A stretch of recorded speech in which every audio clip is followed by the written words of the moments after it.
Saudara-saudari yang dikasihi Tuhan, saya hendak mengawali refleksi tentang adorasi di depan Sakramen Maha Kudus dengan membaca kutipan Injil Lukas bab 22 ayat 39 sampai 46. Lalu pergilah Yesus keluar kota, dan sebagaimana biasa, ia menuju Bukit Zaitun.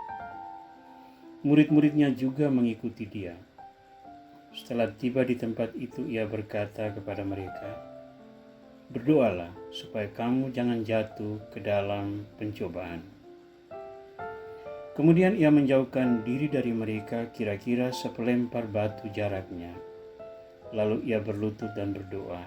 Katanya, "Ya Bapakku, jikalau engkau mau, ambillah cawan ini daripadaku. Tetapi bukanlah kehendakku, melainkan kehendak-Mu yang terjadi." Maka seorang malaikat dari langit menampakkan diri kepadanya untuk memberi kekuatan kepadanya.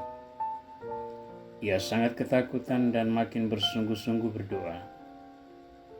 Peluhnya seperti titik-titik darah yang bertetesan ke tanah. Lalu ia bangkit dari doanya dan kembali kepada murid-muridnya, tetapi ia mendapati mereka sedang tidur karena duka cita. Katanya kepada mereka, "Mengapa kamu tidur? Bangunlah dan berdoalah, supaya kamu jangan jatuh ke dalam pencobaan." Tuhan Yesus Kristus, doronglah kami untuk belajar rendah hati, mempersembahkan diri kepada perlindungan-Mu. Kuatkanlah kami dalam menghadapi segala tantangan, dan bantulah kami untuk mendorong sesama kami yang putus harapan, agar selalu berpaling pada Engkau, asal dan tujuan kehidupan kami, satu-satunya penyelamat yang menghantar kami ke dalam kerajaan abadi. Jadikanlah hidup kami pujian bagi keagungan nama-Mu, kini dan sepanjang masa. Amin. Saudara-saudara yang dikasihi Tuhan, adorasi di depan Sakramen Maha Kudus semakin populer di lingkungan umat Katolik. Dan bagi saya ini merupakan sebuah perkembangan rohaniah yang sangat menggembirakan.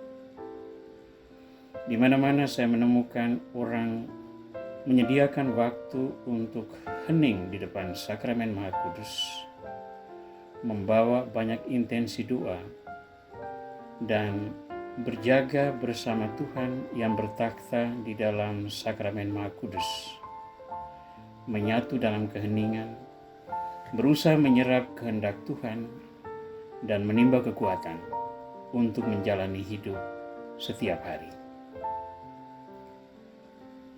Menghormati Sakramen Maha Kudus jelas merupakan satu karunia besar yang memperkaya khazanah rohaniah banyak orang Kristiani, sekaligus merupakan sumbangan kita bagi masyarakat manusia yang banyak kali kehilangan arah mencari pedoman hidup. Adorasi di depan Sakramen Maha Kudus sudah merupakan sebuah oasis rohania di tengah kekeringan belantara hidup. Padang gurun yang menggerus emosi dan energi yang tidak memberi ruang gerak bagi kehidupan rohania.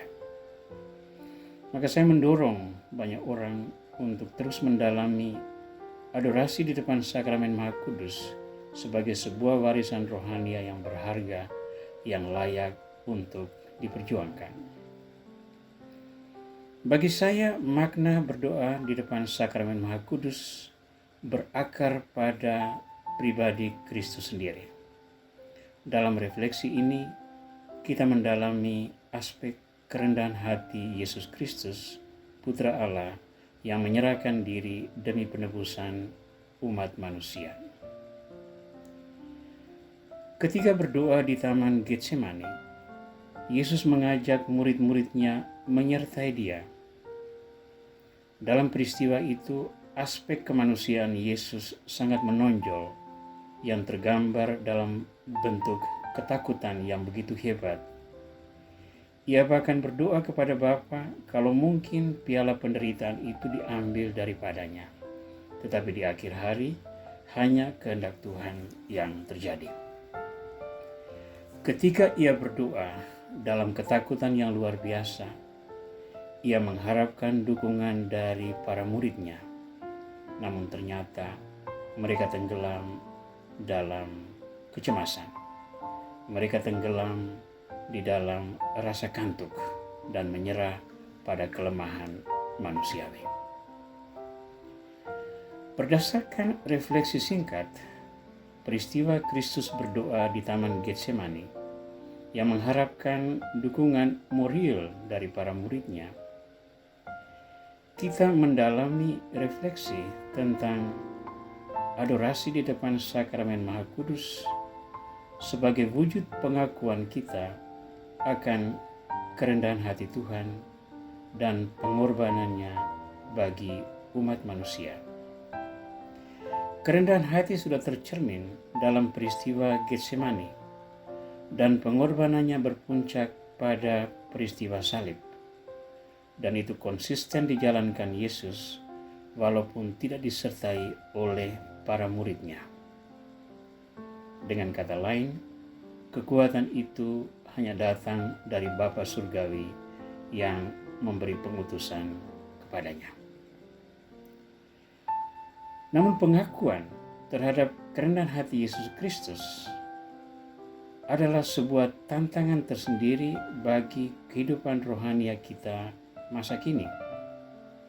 Kita mengakui bahwa kerendahan hati Tuhan terus berlangsung hingga hari ini. Dan salah satu wujud konkret adalah kerelaan Yesus mewariskan tubuh dan darahnya, sakramen Maha Kudus, dan kehendaknya untuk bertakhta di dalam sakramen Maha Kudus.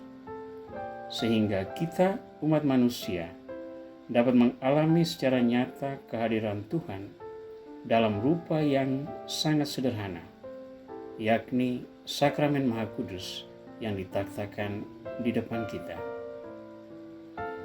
Maka dengan menghormati sakramen Maha Kudus, sesungguhnya kita meneladani atau memenuhi keinginan Kristus, yakni berjaga bersama Dia. Berdoa di depan sakramen Maha Kudus adalah sebuah kewajiban iman yang dituntut dari setiap orang beriman untuk berjaga bersama Kristus dalam masa-masa yang tidak menentu. Bagi saya, berdoa di depan sakramen Maha Kudus memiliki banyak dimensi. Namun dalam refleksi ini saya menekankan dua aspek. Yang pertama, kita menjalin jembatan rekonsiliasi dan memelihara kelekatan kita dengan Tuhan yang sudah menunjukkan semangat kerendahan hati. Kita mengakui Kristus telah berkorban bagi kita.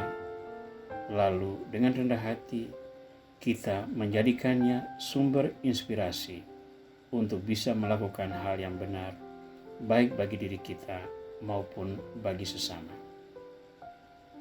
Aspek kedua adalah aspek pelayanan.